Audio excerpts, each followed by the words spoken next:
A very good morning. We're glad you're still watching Morning at NTV, and of course there are some insightful comments and of course some headway or a bit of snippets into what shall be happening in Honorable Andrew Ojok Olanyo's tenure as the MP for Omoro County. That conversation of course is still online. You can access the link and be able to share some of those issues that were spoken about. But now let's delve into Tech Note and look at how electricity vandalism across the country is disrupting business and the ability of Umeme to be able to deliver on its mandate, of course, of ensuring that power is available to every Ugandan when you need it, and of course as regularly as you need it. Of course, when some of this vandalism is it affects the way power comes to you, you could be thinking it's a case of Umeme wanting to leave you in a blackout, but when actually these guys at Umeme are also grappling with things that simply happen out of the blue.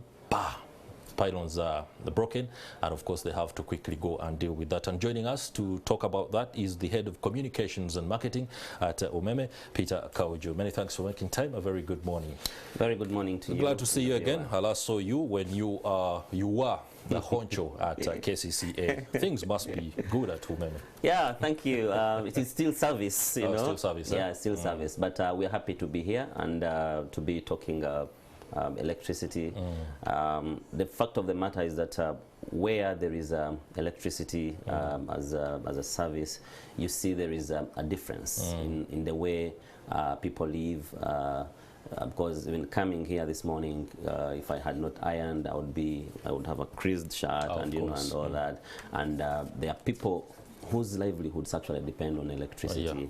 And so it's important that we have such infrastructure, right from the guys who are in small-scale businesses up to the huge people. If you're running a barber shop, if you're running a salon, you're retailing small things, up to the big guys, the millers and the factories. So it's an important service, and we are happy for us as Umeme to be serving over 1.6 million people right now, compared to about 250,000 in 2005 when we started. 2005. Yeah, so there are lots of engagements that we're having to ensure that we extend, we distribute more power to Ugandans, and we're happy that right now we are running over 44,000 kilometers of the network across the country.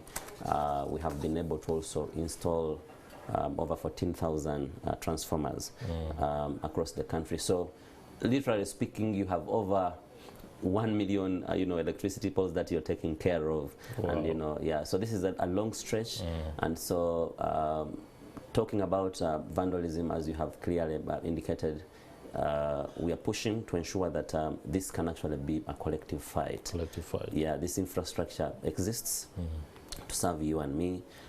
So before people start saying, no, I can have a piece of this, I can have a piece of that, please think about the community, think about all the people that will go off when electricity goes off. I was in Western Uganda last week, and a whole stretch of 16 kilometers where government had just put a line to serve those people. About 920 customers all went off. You have millers, you have people processing milk. You have it's a challenge. So people went and cut cables, they cut poles, they cut they vandalized transformers. So it's a huge challenge that we cannot afford to sit back and wait. Hearing you speak, I see it should be, looks like it is a very sustained campaign by the guys who do the vandalism to either sabotage Umeme and inevitably sabotage the economy. But if it is a case of wayward theft, to be able to go and sell off some of these items and make some money and then go about doing some other things, this is a vice that is one of the vices in society. And appealing to the people, for example, to say there are others who are going to use power, so please do not. It's a case of futile attempt. You can't appeal to people who also want to make sure that there's bread on the table, and the only way to make sure bread is on the table is to vandalize and sell this particular thing. About this campaign, of course there have been efforts to curb vandalism. What is the new thing in this campaign? Yeah, first of all, it's really a clear case of, you know, of terrible behavior as people who should be actually loving, you know, their country and contributing towards economic progress. Because you go to some areas and they have cut cables and run away. Others, you find they actually come, cut poles in pieces and disappear. They leave them there, you know, and run away. So it's a huge problem, costing government of Uganda a lot of money, and costing also the people of Uganda who are in business. Because if I go off supply as a school owner, as a person who runs a health center, as a person who is running a mill, it's a lot of money. Actually, you can quantify. There is money that is quantifiable. That's right. Yes, and I'll tell you that just last year alone, we lost about 26 billion in items that were stolen. Conductors. Staggering. Yes. So. Imagine what 26 billion can do in bringing you know, new connections to other people. We are a population of say 45 million, the estimates that we have, and you only have 1.6 people, you know, connected to the supply. It means there's a huge, you know, there are still a number of people to be connected. But if you cut and, you know, remove the little that we have already connected, it means you're taking us back. And imagine what that money would do to connect other, you know, people. So in terms of what is doing, there's a collective effort by so many players, and I'm glad to report that our line minister, the Minister of Energy and Mineral Development, constituted a committee, a security committee, which has UPDF, it has police, and we are working with a number of other stakeholders, including RDCs, district leaders, to ensure that we carry on with the sensitization, because this activity actually happens in communities, and some people probably even know. Yeah, we shall be coming to that, exactly, knowing within the communities, of course, there must be some kind of intelligence that shows who is doing what, and that there are notorious people who carry on the vandalism. But on targeting, how does UMEME and the stakeholders who are involved in this campaign identify where the vandalism is rampant and who to go for in order to curb it? Is there a sustained effort that involves perhaps intelligence? Who are we dealing with? Who are you going for? Of course, like I said, we have this security committee in place, but above all, we know that we have to work with the structures within the communities, and that's why we are engaging with the mayors, we're engaging with RDCs, LC5s, and also LC1s, because these are the people that actually live within these communities. But above all, we are also going mass. So we're speaking to people through community engagements, through outreaches, and telling them, look, before you demand for services from government, you also have a responsibility to ensure that you actually protect what is in place. Don't just look on somebody is coming to cut cables, they load and they go, and you're looking, and then the next day you want power replaced. It can't happen. As you have had people complaining about the economy, things are real. So you can't expect us to replace you know, a line that has been vandalized within 2 days, because you have to source material, you have to, you know, get manpower to ensure that this happens. So we really need, this is where we need a mass collective responsibility in guarding this public infrastructure, because before government comes in, or before UMEME comes in to come and replace, you will already be affected. You will not be making money, your business will be off, yet you can avert this. So do we have a hotline, for example, if within my neighborhood I notice that there's somebody who is vandalizing a transformer or is consistently cutting wires, who do I call? Where do I run to? Number one, the fact of the matter is that if the person is genuine who is coming to work on this network, they should be able to have their identity card all the time. That's right. And they come in our attire, in the UMEME attire, in the areas where we operate, and they should be able to introduce themselves and say, hey, I'm Peter Kaujo, I'm here to do an assessment on your line. But all this has actually been reduced. People just come sometimes at night, others come during the evening. So what you do, that's why we are telling the communities that you need to be vigilant. When you see somebody here, go and ask them what are they up to, and we have the structures in place. You have the LCs, but also when in doubt, when somebody comes to you, just call us on 0800 285 285. or 0800 385 385. Those are toll-free lines. You will not be charged for that. But it's very, very important to actually be vigilant, because this infrastructure comes to serve us. When there is non-supply, we are all in trouble. We are not making money. We are insecure because of the darkness, and we are continuing to ruin the already struggling, incomes of so many people. Okay, 26 billion Uganda shillings is a staggering sum of money to be lost annually to vandalism, and of course it can go into doing a lot more other things. Now that calls to the kind of models that you're using to be able to roll out the distribution of electricity.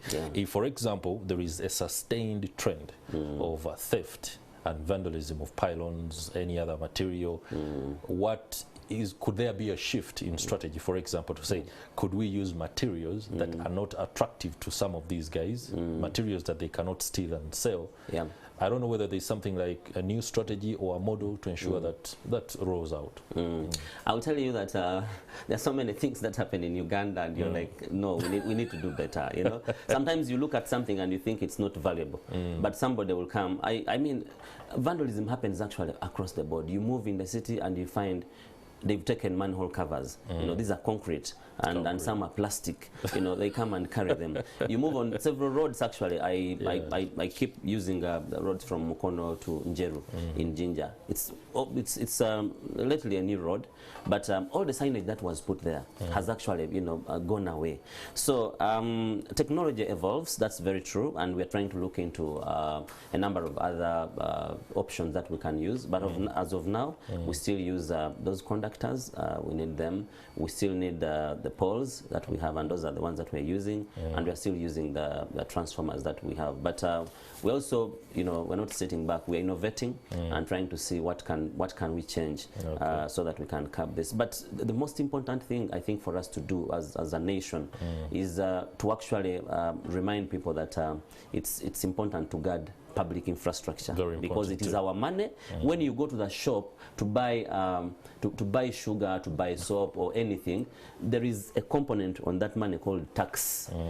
So it is that tax which I call our money, which actually provides this infrastructure. So it's important that we change our behavior, we encourage ourselves, we take responsibility of all this infrastructure, and that's how we shall move forward. Okay, I will just be delving into something related to that shortly, but I just want us to hammer this down. The numbers that you are supposed to call in case you see somebody you suspect to be vandalizing any infrastructure related to electricity. You said it is 0800 285 285. Yes. Okay. Then the other one is 0800 385 385. Yes. These numbers are toll free. Yes, they're toll free. So you should be able to give the call to any of the handlers on these numbers, and then report if you see Chris climbing a pylon anywhere and trying to get some of those very valuable items off. Please do be able to call the authorities so that can be covered, because you get affected. Now, you were speaking about the models that can be rolled out. Recently, we were speaking to the executive director of the Electricity Regulatory Authority, and she spoke about a symposium that was held within Kampala that brought together so many stakeholders from across the continent on reviewing peer review. Sort of a peer review mechanism on how regulation is being done. Of course, I know Umeme is a key stakeholder and should have attended this particular meeting or symposium. The resolutions, we've not been able to get them because we haven't spoken to the ED since that day. What was resolved? Okay, there are lots of best practices that are shared within the sector players across Africa, and of course ERA is the regulator of all the energy sector in Uganda. So we keep sharing a lot, and we have been, as Uganda, as our regulator, who actually, I think for the past about 3 years, we've been selected as the best performers in terms of regulating the sector. So it tells you of the good practices that have happened in Uganda, and so many other countries actually come to learn from here. So besides the vandalism and all that, we have had very, very good models in terms of our distribution and regulation of the sector.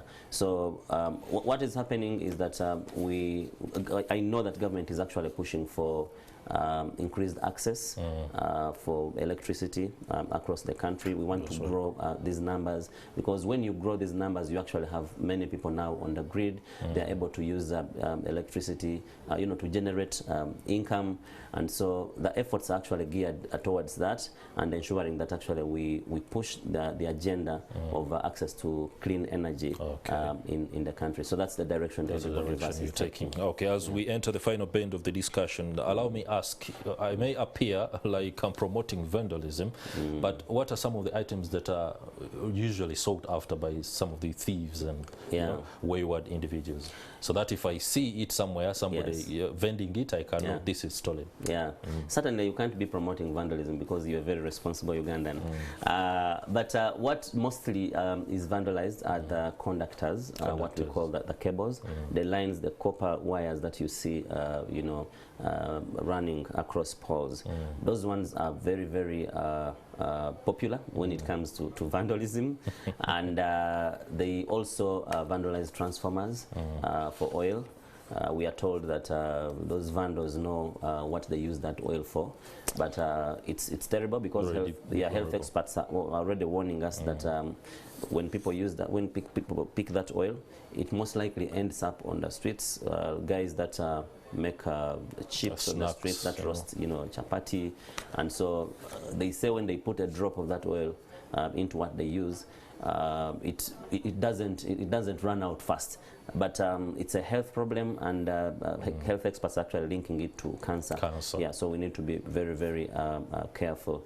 Mostly those are what they vandalize, but also they cut down poles, like the electricity poles. All right, and that comes out quite common. All right, Mr. Peter Kauju, the Head of Communications and Marketing at Umeme, many thanks for the insight and perspective on what is no doubt something that is affecting electricity distribution and, of course, causing a cost for the country. We do hope that can be taken care of so that we can prosper and, of course, enjoy the kind of transformation that all sector players led by the President are rooting for. Many thanks for joining us again.